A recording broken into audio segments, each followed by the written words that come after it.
What would it take for another but modern day American Civil War?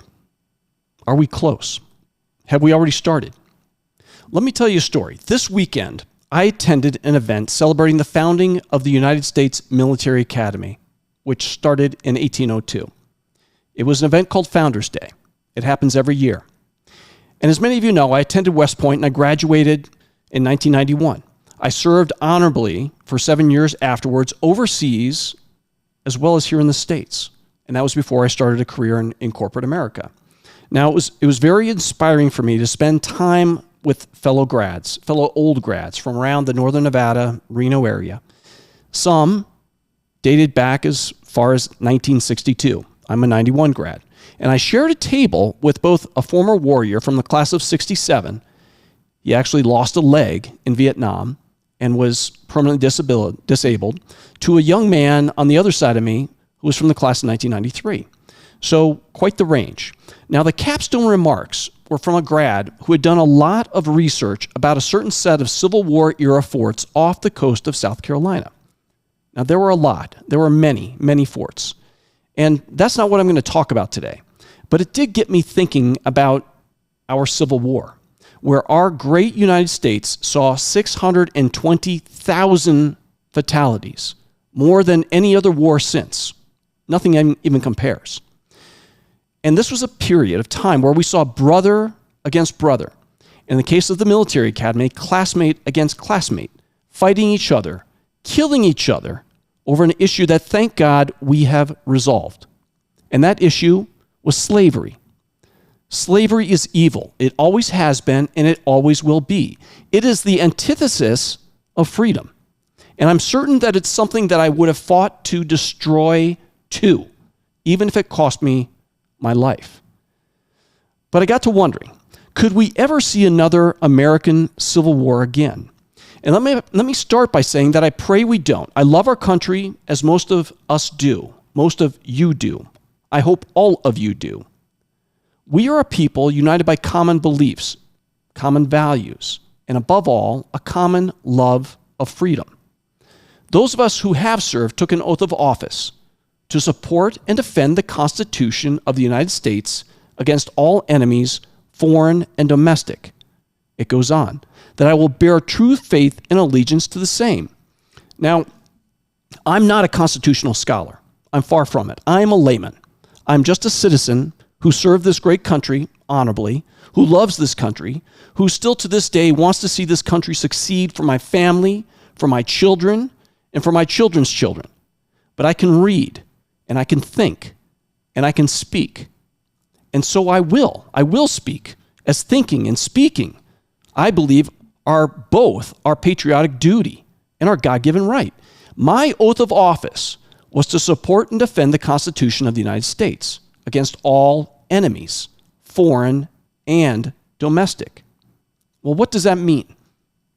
The foreign enemy is a simple one. We will never, I am confident, we will never accept a foreign enemy threatening our American way of life.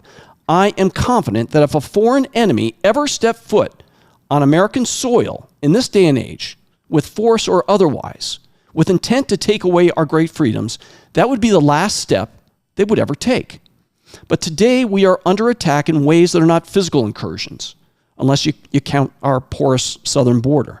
But rather, the incursions are virtual ones, such as we've been seeing with TikTok, invading the minds of our youth, polluting the minds of our youth, destroying the minds of our youth, controlling the minds of our youth.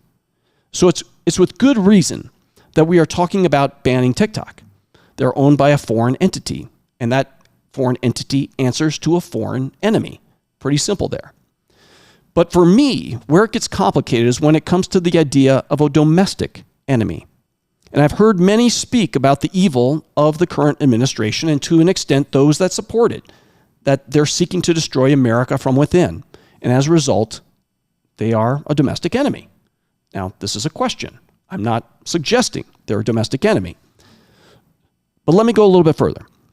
Let's talk about what is a domestic enemy. Well, according to the oath of office, a domestic enemy is one that does not support, one that does not defend, one that subverts, one that threatens, one that seeks to destroy the Constitution of the United States. This is a very high bar. And it's not one that should be thrown around lightly in political mudslinging or otherwise. It needs to take more than a difference of opinion to label someone as a domestic enemy. So let me ask you, is it enough to push down some fences? Is it enough to break some windows? Is it enough to take an escorted tour through the Capitol building? The First Amendment says Congress shall make no law respecting an establishment of religion or prohibiting the free exercise thereof, or abridging the freedom of speech or of the press, or the right of the people peaceably to assemble and to petition the government for redress of grievances. So let's cut to the chase here. I think it's very clear that on January 6th, the peaceful assembly turned violent. Property was damaged. People were hurt. People were killed. None of that should have happened. Regardless of which side of the political spectrum you sit on, that was a bad day for our country. Now, the truth and the whole truth should come forth, as it finally is, and I pray justice will be served in every way. However, that day, that was anything but an insurrection. That was a bunch of people that got carried away and took it too far. Everyone knows that it doesn't work like a playground game of capture the flag, that if you put your butt in the chair of the Oval Office that you're in charge. Please. If you want to see what an insurrection, what a coup actually looks like, take a look at what happens in Africa almost monthly. How about Myanmar? How about Honduras? How about Thailand? How about elsewhere on a pretty frequent basis? Typically, the military is involved. And with the aid of heavy armed forces, usually the corrupt tyrants are removed. What we had on January 6th was a bunch of old ladies wearing MAGA hats and a handful of nut jobs with red, white, and blue face paint and coonskin caps who got carried away and took a stroll through the Capitol taking selfies. We've seen the tapes. So let me keep going. Congress shall make no law abridging the freedom of speech or of the press. So if Zuckerberg at Facebook or Elon at Twitter or Mohan at Google run their algorithms and suppress speech or ideas, are they a domestic enemy? I would say no. They are not Congress. They are not the government. But if Zuckerberg, Elon, or Mohan are instructed or encouraged or forced, or whatever term you want to use, if they are unduly influenced by the government to suppress speech, then yes, because they are seeking to subvert the Constitution, they are a tool of the government, then they would, by definition, be domestic enemies. They're subverting our First Amendment, as would be the agencies instructing them, as would be the administration or the lawmakers instructing them. Then that would cross the line. And this is why I believe what Elon Musk is doing to expose the perversion that the FBI was doing to suppress freedom of speech, that's just the tip of the iceberg as far as social media goes. And those responsible should be held accountable. They should be rooted out. They should be punished without remorse. Whether you watch CNN or you watch Fox, that's your choice. But the media should not be the mouthpiece of the government. They should not be the tool of the government. And if it becomes this, if it becomes state-run media, then we're no better than the CCP. We're no better than North Korea. We're no better than Russia. Now, let me turn to the Second Amendment. It says, a well-regulated militia being necessary to the security of a free state, the right of the people to keep and bear arms shall not be infringed. Our forefathers didn't miss words. They didn't mince them. They knew armed citizens were necessary to the security of a free state. And for that, the right of the people to keep and bear arms shall not be infringed. This is not about sports shooting. This is not about hunting. This is not even about self-defense. This is about protecting America from tyranny. And without it, without the Second Amendment, without an armed citizenry, we will fail as a country. We will fail. Freedom will fail. Freedom will fall. And the world will fall with it. Indeed, as my friend Chris Heaven from Survival Dispatch put it recently, America is the firewall between globalism and freedom. And as I put it, that firewall is ensured by the greatest army in the world, the American people. So let me go back to where I started. Despite the incredible losses on both sides, the American Civil War was necessary. The death, the destruction, the loss was necessary. It was necessary because the outcome freed an entire people from the evils of slavery.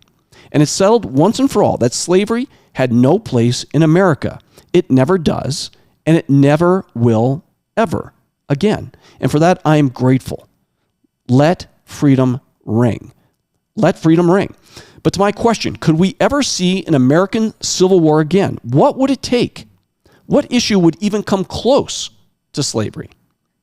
I know people are upset and frustrated and angry, and so am I about a lot of things. But let's put this into perspective. There is nothing in front of us right now that comes close, despite all the stupidity that we see and we hear on a daily basis. Nothing comes close. Even Biden's ridiculous remarks that are threatening the populace, that we'll need more than AR-15s. We'll need F-15s to challenge him. That we'll need F-15s to challenge him. How arrogant, how divisive, how un-American, how disgusting to think King Joe declaring that because he has the F-15s, not the people, that he will keep the populace in line. Even that is not worth it.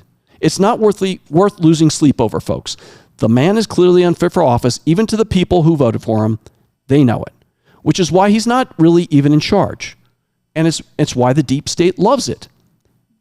Relax. This too shall pass. Now, I pray we will never see another war on American soil, foreign or domestic. But for me, I'll stand ready to support and defend the Constitution to keep America free.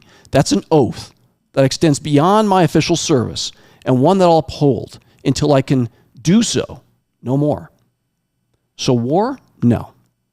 Divorce? Maybe. We can talk about that later. What do you think, Wolfpack? Am I on my own here, or are you with me? We need to stick together. We're keeping America free with our dialogue, with our debate, with our readiness, with our service, and with our love of country. And I invite you to join the cause. Share your comments below and make sure you subscribe, you turn your notification bell on, and you hit that like button. Until next time, be ready, be strong, be alert, and keep on prepping.